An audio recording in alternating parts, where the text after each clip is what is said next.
नमस्कार, मैं हूं अंजलि और आप देख रहे हैं लोकल टीवी न्यूज 24/7। तो आइए शुरुआत करते हैं आज की प्रमुख खबर से। स्नातक पार्ट 3 के छात्रों ने परीक्षा तिथि को आगे बढ़ाने को लेकर किया जोरदार प्रदर्शन। भागलपुर में डेंगू बरपा रहा कहर, स्वास्थ्य विभाग अलर्ट मोड में। जिलाधिकारी ने किया औचक निरीक्षण, कहा डेंगू बीमारियों से लड़ने को हम हैं तैयार। मास्टर साहब ही डकार जा रहे 350 बच्चों का माध्याह्न भोजन, पोशाक राशि और छात्रवृत्ति। जन्माष्टमी और चहल्लुम को लेकर शहर में रहेगी चाक चौबंद व्यवस्था, ड्रोन कैमरा से होगी यात्रा की निगरानी। टोला सेवक का फॉर्म जमा नहीं लेने पर अभ्यर्थी लौटे वापस। स्नातक पार्ट 3 सत्र 2020-23 के छात्रों ने जन अधिकार यात्रा परिषद के बैनर तले जन अधिकार छात्र परिषद के प्रदेश महासचिव बजरंग कुमार भगत व विश्वविद्यालय अध्यक्ष सत्यम वर्मा के नेतृत्व में आज तिलका मांझी भागलपुर विश्वविद्यालय में परीक्षा तिथि आगे बढ़ाए जाने को लेकर जोरदार प्रदर्शन किया। इसके बाद छात्रों ने परीक्षा नियंत्रक से अपनी बातों को रखने के लिए गया। परीक्षा नियंत्रक ने छात्रों से आवेदन अपने पीए के द्वारा मंगवा लिया, लेकिन मिलने से जब इनकार किया तो छात्रों ने उग्र होते हुए कई सारे विभागों को बंद कराना शुरू कर दिया। तब जाकर कुलानुशासक ने छात्रों को मिला। उसके साथ जन अधिकार छात्र परिषद के प्रदेश महासचिव बजरंग कुमार भगत, विश्वविद्यालय अध्यक्ष सत्यम वर्मा, जिला अध्यक्ष अनिकेत कुमार, मारवाड़ी महाविद्यालय अध्यक्ष शुभम कुमार झा, टीएनबी महाविद्यालय अध्यक्ष प्रियांशु यादव ने कुलानुशासक से मिलकर अपनी बातों को रखा। उसके बाद उन्होंने और पुलिस प्रशासन ने छात्रों से आग्रह किया कि आप लोग 5 से 7 बच्चा एकत्रित होकर हम एक लिखित आवेदन दीजिए। हम परीक्षा नियंत्रक सर से आप लोगों की बातें करवाते हैं। लिखित आवेदन देने के बाद कुलानुशासन महोदय ने परीक्षा नियंत्रक से मिलकर छात्रों की बातों को रखवाए। वहीं परीक्षा नियंत्रक ने सभी छात्रों की बातों को सुनकर कहा कि 11 सितंबर तक कुलपति महोदय छुट्टी पर हैं, इसलिए तब तक हम कुछ नहीं कर सकते हैं, लेकिन आप लोगों की बातों को मानते हैं।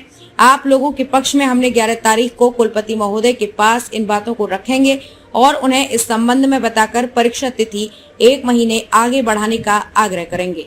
इसके बाद छात्रों ने परीक्षा नियंत्रक व कुलानुशासक की बातों को मानते हुए 11 तारीख तक इस पर उचित निर्णय लेने का आग्रह कर प्रदर्शन समाप्त किया। प्रदेश महासचिव बजरंग कुमार भगत ने कहा कि विश्वविद्यालय प्रशासन छात्रों के विश्वास को ताक पर रखकर बिना पढ़ाई कराए परीक्षा की तिथि घोषित कर दिए, जो कि सरासर गलत है। और जब छात्रों ने पढ़ाई नहीं की तो परीक्षा में लिखेंगे क्या? इसलिए हम लोगों ने मांग की है कि परीक्षा तिथि स्नातक पार्ट 3 का परीक्षा तिथि घोषित कर दिया है। अभी हम लोगों का एक दिन भी क्लास नहीं हुआ है। हजारों छात्र आज विश्वविद्यालय पहुंचे थे, कुलपति महोदय अनुपस्थित थे, कई दिन के छुट्टी पर हैं, इसलिए हम लोगों की बातें नहीं हो पाई पूरी। लेकिन परीक्षा नियंत्रक सर ने बताया कि हम आप लोगों की बातों को मानते हैं और परीक्षा तिथि 1 माह आगे बढ़ाने का हम लोग आग्रह करेंगे कुलपति महोदय के आने पर। देखिए, हम लोगों की परेशानी ये है कि आज तक किसी भी कॉलेज में 1 से 2 दिन क्लास हुआ है, उसमें हम लोग साल भर की पढ़ाई कैसे कर लेंगे? पार्ट 3 की बुक 3-3, 4-4 बुक होती है, केमिस्ट्री में इतनी मोटी होती है, कैसे हम लोग पढ़ाई करेंगे? इस बातों को समझ नहीं रहे हैं हमारे विश्वविद्यालय प्रशासन। हम लोग आग्रह करते हैं कि जब तक हम लोग किसी तरह 2 माह का हम लोग का और गेटिंग के आगे बढ़ा दिया जाए परीक्षा तिथि, जिससे कि हम लोग ठीक से पढ़ाई कर सकें और ठीक से परीक्षा दे सकें। ऐसी स्थिति में हम लोग परीक्षा नहीं दे सकेंगे, काहे कि हम लोगों की क्लास अभी नहीं हो पाई है। पढ़े ही नहीं है तो परीक्षा में लिखेंगे क्या? पूरे बिहार में डेंगू का प्रकोप बढ़ता ही चला जा रहा है। भागलपुर और पटना में डेंगू के सबसे ज्यादा मरीज मिल रहे हैं। शहर में डेंगू बीमारी को लेकर अफरा तफरी का माहौल हो गया है। इस पर लगाम लगाने को लेकर पूरा स्वास्थ्य विभाग अलर्ट मोड में आ गया है। इतना ही नहीं, आज जिलाधिकारी सुब्रत कुमार सेन ने मायागंज अस्पताल एवं सदर अस्पताल का निरीक्षण भी किया। उन्होंने साफ तौर पर कहा कि डेंगू से बचाव के लिए हमारे सदर अस्पताल एवं मायागंज अस्पताल के डॉक्टर ने पूरी तैयारी कर रखी है। जवाहरलाल नेहरू चिकित्सा महाविद्यालय अस्पताल मायागंज में 100 से ज्यादा बेड बनाकर तैयार किए गए हैं। वहीं सदर अस्पताल में 30 बेड की तैयारी की गई है और भी बेड को शाम तक तैयार कर लिया जाएगा। उम्मीद है आसानी से डेंगू बीमारी से लड़ने के लिए हम तैयार हैं। वहीं आज के निरीक्षण में दोनों अस्पताल के अधिकारी व कई चिकित्सक भी मौजूद रहे। तेज बुखार, बदन दर्द, जोड़ों में दर्द, आंखों के पीछे दर्द, शरीर के त्वचा पर लाल धब्बा होना, नाक मसूड़े से उल्टी के साथ खून निकलना आदि लक्षण डेंगू के हैं। अगर ऐसी कोई भी स्थिति आपको दिखे तो तुरंत चिकित्सकों को दिखाना चाहिए। मायागंज हॉस्पिटल एवं सदर अस्पताल में जांच के लिए ही उपलब्ध है। साथ ही सभी प्रकार की जांच भी निःशुल्क की जा रही है। वहीं जिलाधिकारी ने शहरवासियों से अपने आसपास साफ सफाई रखने की भी अपील की है। जिलाधिकारी ने कहा कि स्वास्थ्य विभाग के अपर निदेशक से भी बात हो गई है। किसी भी तरह की जरूरत पड़ेगी हम लोगों को सारी सुविधा मुहैया कराई जाएगी। तत्काल 100 बेड मायागंज में और 30 बेड सदर अस्पताल में बनाए गए हैं। बाकी जो भी कार्य बचे हैं आज शाम तक पूरे कर लिए जाएंगे। भागलपुर से संवाददाता श्यामानंद सिंह की रिपोर्ट। निरीक्षण किया गया है। देखिए, डेंगू के केसेस जो हैं वो भागलपुर ज़िले में और ख़ास करके भागलपुर शहर में बढ़ रहे हैं। उसको लेकर के हम लोगों ने पहले भी बैठक की थी। सदर अस्पताल में भी 25 बेड की व्यवस्था की गई है और जो हम लोगों का मेडिकल कॉलेज हॉस्पिटल मायागंज है, यहाँ भी 100 बेड की व्यवस्था करने के लिए हम लोगों ने कहा था और उस कड़ी में सुपरिटेंडेंट साहब और उनकी टीम ने प्रयास भी किया है। लेकिन हम लोगों को ऐसा प्रतीत हो रहा है और जो आज स्थिति हम लोगों को देखने को मिल रही है कि बेड्स की संख्या कम पड़ गई है। कई सारे मरीजों का इलाज जो है वो लॉबी में हो रहा है। तो आज हम लोगों ने ये निर्णय लिया है और इस संबंध में प्रमुख सचिव महोदय से भी बात हुई है। जो हम लोगों का प्री फैब्रिकेटेड स्ट्रक्चर जो बना हुआ है कैंसर के इलाज के लिए, वो बन करके तैयार हो गया। छोटा मोटा काम उसमें बचा हुआ है। तो उसमें मैंने आज सुपरिटेंडेंट साहब से कहा है कि उसको फुल फ्लेज चालू करा करके 100 बेड की जो वहाँ व्यवस्था है उसमें डेंगू के मरीजों का इलाज हो और ऐसे जितने मरीज जो उनको बेड नहीं मिल पा रहा है वार्ड में, उनको इस प्री फैब्रिकेटेड जो पूरा ये स्ट्रक्चर का वार्ड बना हुआ है उसमें शिफ्ट किया जाए और ये आज शाम तक हम लोग करा लेंगे। और ये 100 वार्ड की जब व्यवस्था, अतिरिक्त व्यवस्था हम लोगों के पास हो जाएगी। वैसे MCH में भी इन लोगों ने 30 बेड लगभग दिया है, 30 या 38 बेड। लेकिन ये 100 बेड का प्री फैब्रिकेटेड स्ट्रक्चर का बना हुआ जो पूरा ये एक सेटअप है, इसको स्टार्ट करने की ज़रूरत है। तो ये आज शाम तक हम लोग स्टार्ट करा देंगे, जिससे जो है मरीजों को भी सुविधा होगी और डॉक्टर्स को या पैरामेडिकल स्टाफ को भी उनको अटेंड करने में किसी तरह की समस्या नहीं होगी। ये आज शाम तक हम लोग इंश्योर करा देंगे। सर, एक प्राथमिक विद्यालय पासवान टोला से यहाँ के जो HM हैं उनके द्वारा शिकायत गया था माननीय BO साहब को कि यहाँ पे अध्यक्ष जो है वार्ड अध्यक्षा महिला है वो रंगदारी मांगते हैं। क्या चीज का रंगदारी, एक सेकंड हम भी जाने सर, रंगदारी मांगते हैं। स्कूल में 20,000 टका, 5 कुंटल चावल, ऐसे सब कुछ दिए थे। तो BO साहब जांच कर ले, ऐसा कोई बात नहीं है। BO साहब आपके समक्ष हैं, इस पे कोई मैटर है ही। बाकी बहुत सारे चीज सर जांच किए हैं और रिपोर्ट देंगे। का नाम नहीं है, जो बहुत सारे बच्चे हैं जिसका नाम नहीं है उसको लाभ मिला है। वो पेमेंट कहाँ जाता है? पेमेंट वो उसके खाता पे गया है, गलत बच्चे के नाम के खाते। तो शिक्षक के पास रिकवर कैसे होता है? अभी नहीं बता सकते शिक्षक कैसे रिकवर करते हैं, हमको नहीं पता है। अब शिक्षक किसके भेजा, किससे रिकवर करता है, कैसे करता है, तो शिक्षक जाने। कितने बच्चों का नाम ऐसा होगा? ऐसे तो अभी हम लोग 10 नाम जांच किए हमारे माननीय BO साहब, जिसमें हमको लगा 8 गलत ही था। 10 में से 8 1 क्लास का जांच हुआ है। ओनली 1 क्लास का जांच हुआ है। स्कूल में टोटल बच्चे कितने? अभी तत्काल 101 बच्चे की रिपोर्ट दिया गया है। इसमें से कितने ऐसे नाम है जो कि फर्जी रूप से पेमेंट? अभी 101 जो है वो लगभग उसमें 4-10 नाम होगा बेसिस, लेकिन पूर्व में बहुत ज्यादा, 22 नाम बहुत ज्यादा, 156 इससे पूर्व चल रहा है। बहुत चल रहा आपका परिचय? है। ग्राम पंचायत नगर का मुखिया भरतलाल पासवान। वैसे तो सरकारी स्कूल को शिक्षा का मंदिर कहा जाता है, लेकिन जब स्कूल के शिक्षक ही चोर निकले तो फिर शिक्षा क्या और स्कूल क्या।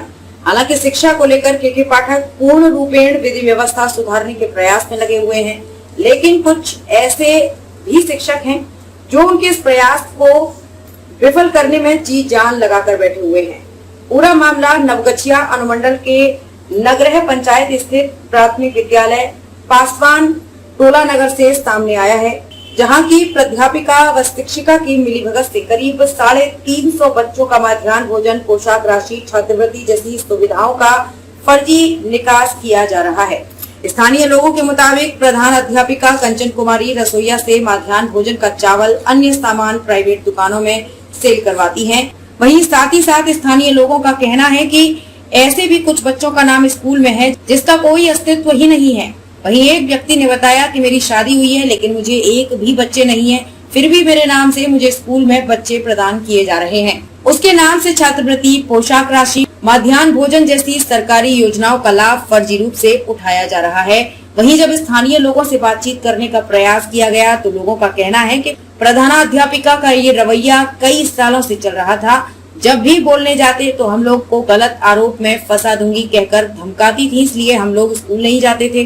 जब हमारे मुखिया व वार्ड पार्षद द्वारा शिकायत की गई तो उन्होंने उल्टा उनको ही रंगदारी का आरोप लगाते हुए डीएम साहब को आवेदन दे दिया।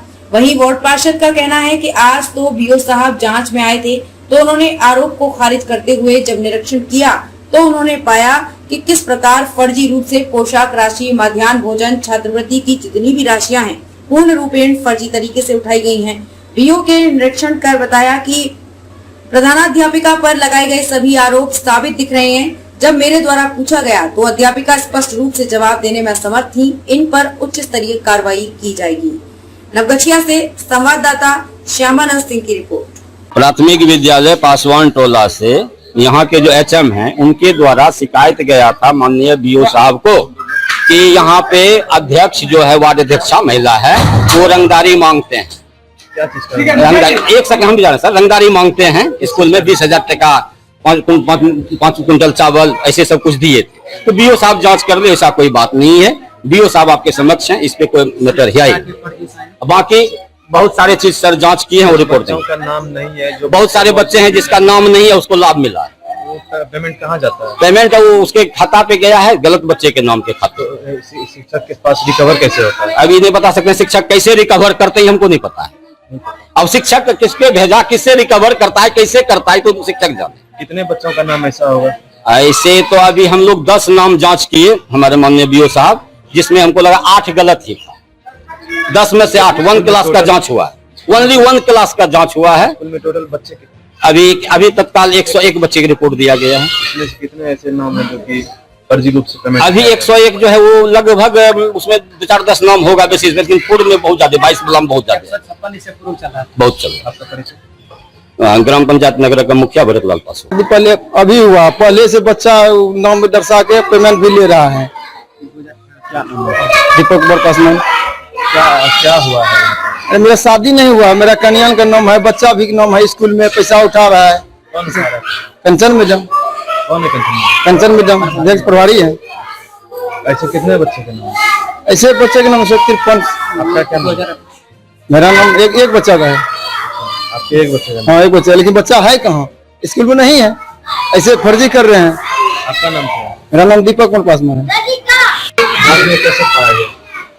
देखिए जांच जो है छात्रवृत्ति, पोशाक ये सब के बारे में कहा गया था। हमने मेधा सूत्र का किया है, उसमें कुछ ऐसे बच्चे हैं जिनका नाम नहीं है या विद्यालय नहीं आते हैं, उनको भी लाभ मिल गया है।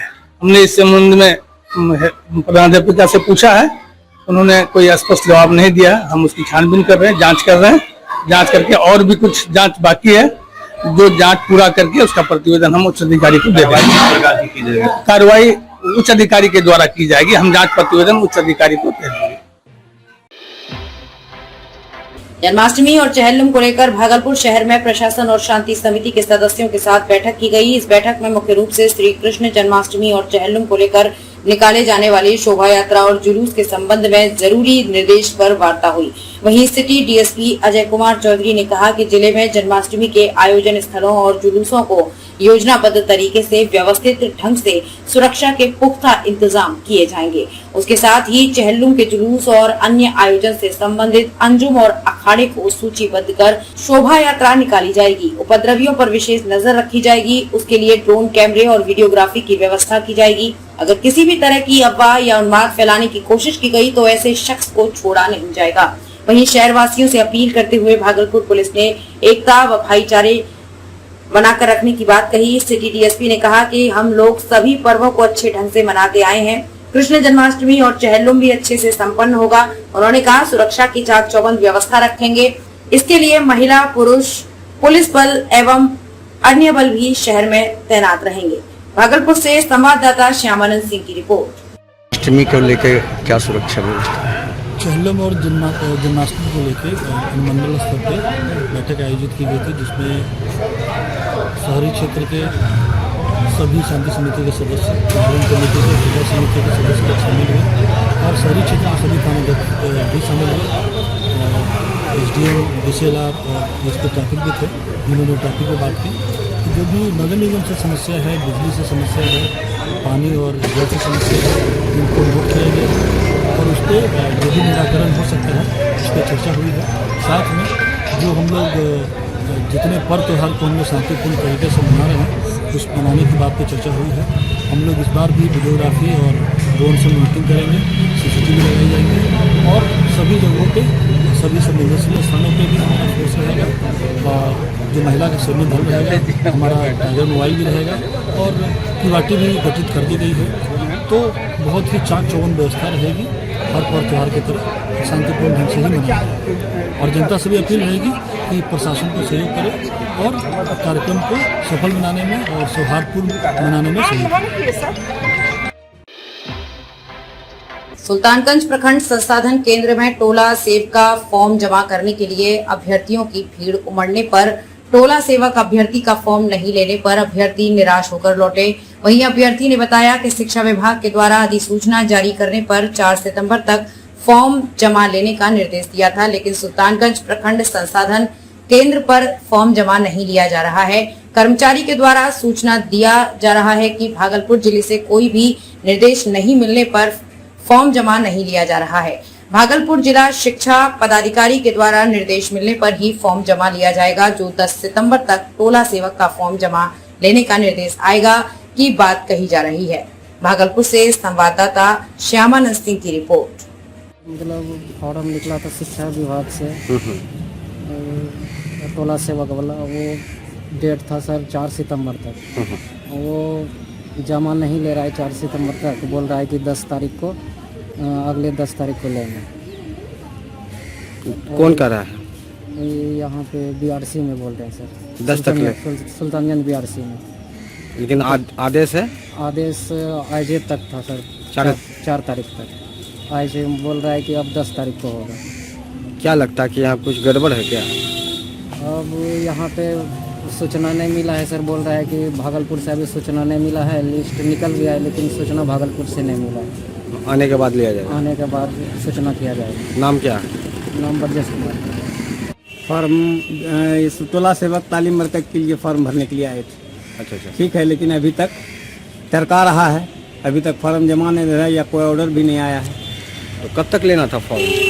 10 तक आश्वासन दे रहा है, 4 तक लेना था, 4 तक लेना था, 10 तक का आश्वासन दे रहा है। इसी अभी तक कोई रिपोर्ट नहीं आया है, कोई मैसेज नहीं मिला है। शिक्षा विभाग के द्वारा जो टोला सेवक की, हाँ, टोला सेवक के बारे में जो जितना था 4 तारीख तक लेने का लगा, अभी तक कोई वाला मैसेज नहीं आया है। DO शिक्षा पदाधिकारी, प्रखंड शिक्षा पदाधिकारी वाला अभी तक कोई रिपोर्ट नहीं, मैसेज कोई कुछ नहीं मिला। क्या करा कि 10 तक? 10 तारीख ये नहीं बोली, स्टाफ जो बोले यही बोले, वो नहीं बोली होती। आप लोग घूम के जा रहे हैं? हम लोग घूम के जा रहे हैं। क्या नाम है आपका? मुर्शिद मासूम रजा। में अब तक के लिए बस इतना ही। मिलते हैं फिर ऐसे ही बड़ी खबर के साथ। तब तक के लिए नमस्कार और देखते रहिए लोकल टीवी न्यूज 24/7।